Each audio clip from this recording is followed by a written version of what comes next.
ഒരിക്കലും യുദ്ധം നേരിടേണ്ടി വരില്ല എന്ന യൂറോപ്പിന്റെ ആത്മാഭിമാനമാണ് വ്ളാഡിമിർ പുടിൻ തകർത്ത് കളഞ്ഞത്. ലോക പോലീസ് എന്ന അമേരിക്കയുടെ അപ്രമാദിത്വമാണ് ചോദ്യം ചെയ്യപ്പെടുന്നത്. സൈനിക നടപടിക്കില്ല എന്ന് ആവർത്തിക്കുമ്പോഴും റൊമാനിയയുമായി ചേർന്ന് ഫ്രാൻസ് ആണവായുധ വാഹിനികൾ ഉപയോഗിച്ച് പരിശീലനം പ്രഖ്യാപിച്ചു.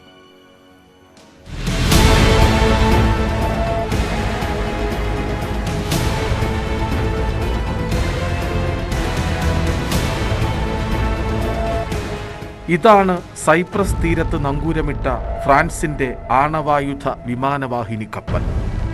കിഴക്കൻ മെഡിറ്ററേനിയൻ തീരത്ത് 2 മാസത്തെ പരിശീലനത്തിന് എന്ന പേരിൽ എത്തിച്ചിരിക്കുന്ന കപ്പലിൽ 20 റഫാൽ യുദ്ധവിമാനങ്ങളുണ്ട്.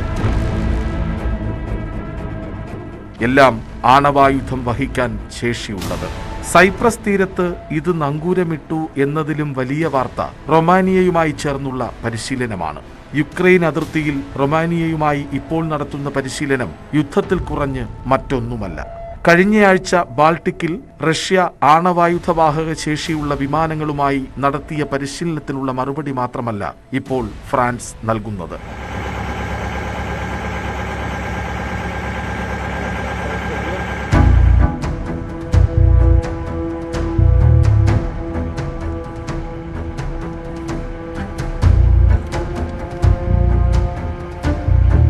പോളണ്ടിൽ അമേരിക്ക തുറന്ന പുതിയ സൈനിക ക്യാമ്പിന്റെ ദൃശ്യങ്ങൾ ഇന്നലെ പുറത്തുവന്നെങ്കിൽ ഇന്ന് ജർമ്മനിയിൽ നിന്നാണ് കാഴ്ച. യൂറോപ്പിനൊപ്പം അമേരിക്ക സൈനികമായി സജ്ജമായി കഴിഞ്ഞു എന്ന് തെളിയിക്കുകയാണ് ഈ ദൃശ്യങ്ങൾ.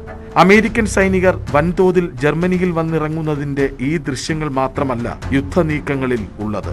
റൊമേനിയയിലേക്ക് പുറപ്പെട്ട ബെൽജിയൻ സംഘവുമുണ്ട്.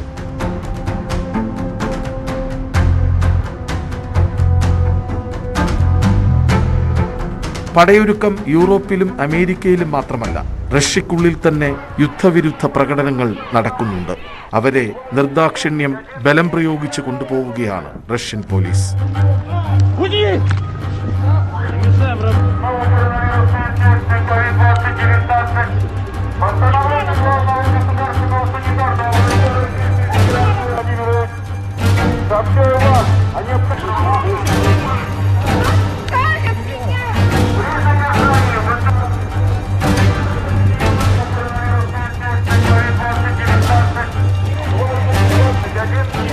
വാർ ഡെസ്ക്, ന്യൂസ് 18.